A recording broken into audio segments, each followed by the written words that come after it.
2016 সালে নভেম্বরে সাগরে মাছ ধরতে গিয়েছিলেন কক্সবাজার শহরের সমিতিপাড়ার আক্তার আলম।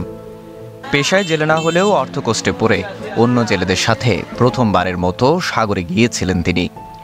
সাগরে যাওয়ার দুদিনের মধ্যে ঘূর্ণিঝড়ের প্রভাব শুরু হওয়ায় যোগাযোগ বন্ধ হয়ে যায় পরিবারের সাথে।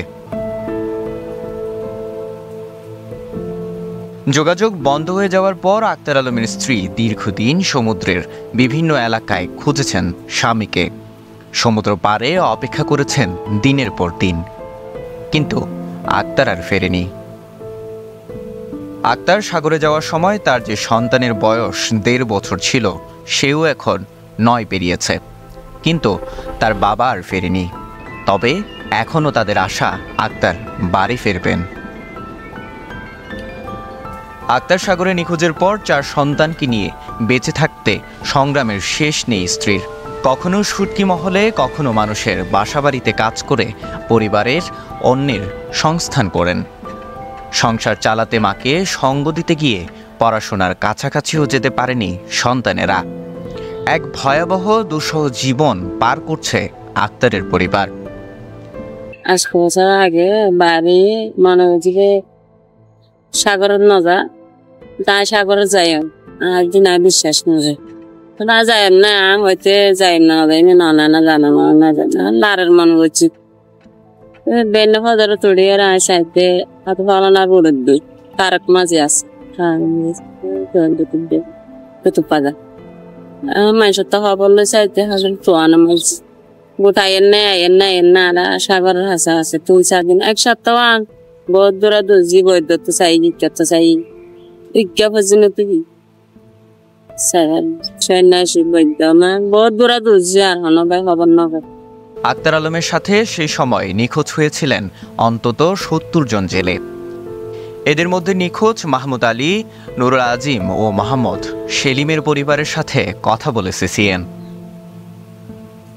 তাদের দাবি, ঘূর্ণিঝড়ের কবলে পড়ে 3টি মাছ ধরার ট্রলার প্রায় 70 জন জেলে নিয়ে সেদিন নিখোঁজ হয়েছিল।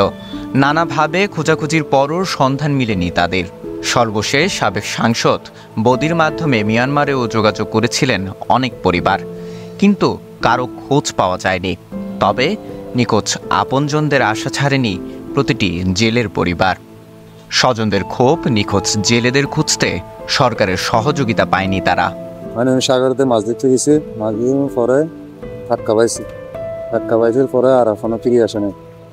আজকে 9 বছর চলছে।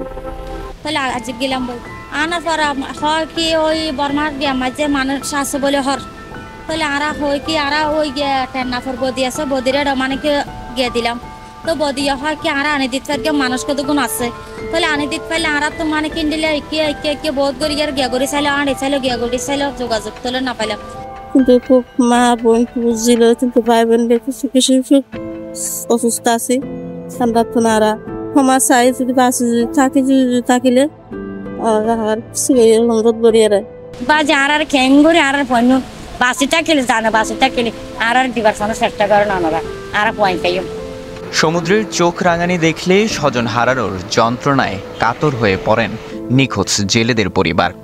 কারণ সমুদ্রের ঘূর্ণিঝড়ে কেড়ে নিয়েছিল কারো বাবা, কারো স্বামী বা কারো ভাইকে। এখন ঘূর্ণিঝড় রেমাল ঘুরছে মাথার উপর। বলা হচ্ছে যে কোনো সময় আঘাত হানতে পারে কক্সবাজার সহ দেশের বিভিন্ন উপকূলে।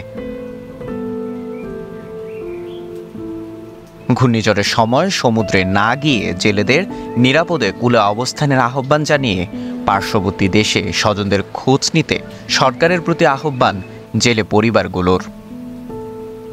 দুর্জয় বড়ুয়ার চিত্রে মিকাত হোসেন, সিসিএন।